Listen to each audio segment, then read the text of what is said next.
Madam President. The senator from New York. I ask unanimous consent that the period of morning business be extended until 3 p.m., with senators permitted to speak therein for up to 10 minutes each. Without objection. Madam President, I rise today on behalf of the millions of Americans who are saying enough is enough. They've seen too much senseless, deadly gun violence and are demanding common sense solutions out of Congress. One solution that I've been focused on for a long time is ending gun trafficking. This is critically important to public safety issues where I believe members of both sides of the aisle can come together and agree. We can and should agree that it's time to crack down on the black market of illegal guns that criminals rely upon to obtain weapons that are later used in violent crimes. Almost 1 month ago, the NYPD suffered one of the bloodiest nights in recent history when 3 officers suffered gunshot wounds in 2 separate crimes within an hour apart. According to the news reports, one of the handguns recovered from the scene was imported by traffickers from Philadelphia. Another one came from North Carolina. Thankfully, these heroes are on their way towards recovery. Just 1 year ago, New York police officer Peter Fogosky, the father of 4 beautiful girls, was tragically killed on the beat with an illegal weapon purchased in the black market in Virginia. I will never forget the faces of slain 17-year-old honor student Nyasha Prayard's parents, who I met just weeks after being sworn into the Senate. Nyasha was also killed by an illegal gun one terrible night when she was doing nothing more than enjoying an evening with friends. According to New York City's mayor's office, 85% of the guns used in crimes in New York City come from out of state, and 90% of those guns are brought through the illegal black market run by traffickers. The sad fact is that more than 30 people die every single day due to gun violence. These senseless killings must stop. We have an obligation to act and prevent tomorrow's senseless deaths by ensuring that guns stay out of the hands of criminals and the dangerously mentally ill, and to strengthen our laws so that law enforcement have the ability to go after the gun runners and take down these illegal markets. The truth is that supporting the Second Amendment and reducing gun violence are compatible and consistent. Responsible gun owners vehemently oppose any kind of gun violence, the kind of gun violence that's struck in Newton, Aurora, Oak Creek, and the thousands of families across America every single year who suffer.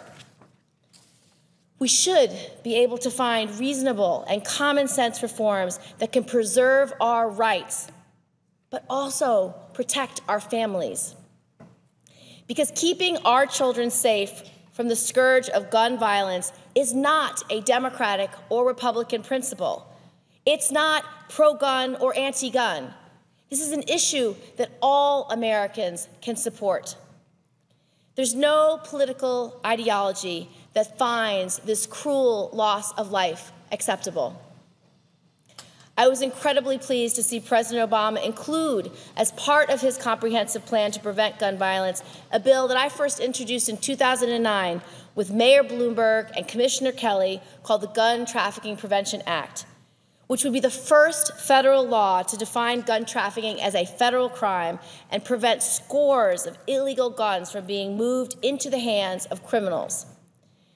We have thousands of laws, but effectively none of them are directly focused on preventing someone from driving from one state to another state with a load of guns in the back of a truck that they can sell directly to criminals.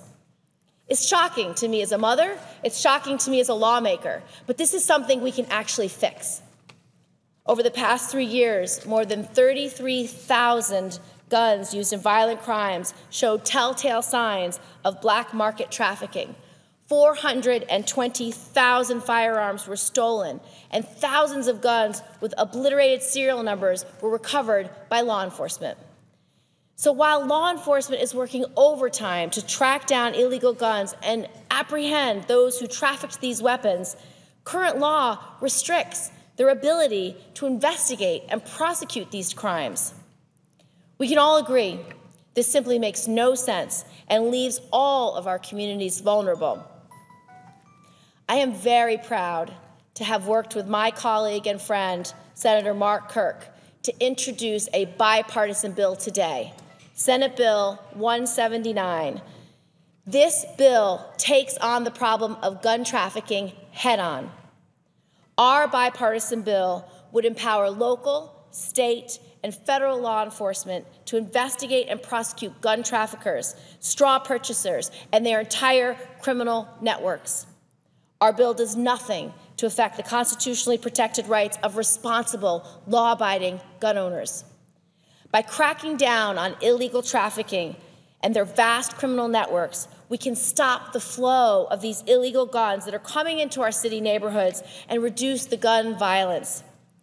Law enforcement officials across the country have said that they need this legislation to be able to fight crime.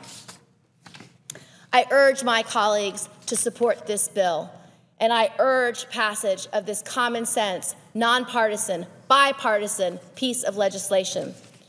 I would also like to now submit a statement for the record that Senator Mark Kirk has authored. I'd like to appear in direct following my statement. Without objection. I suggest there's an absence of a quorum. The clerk will call the roll. Mr. Alexander.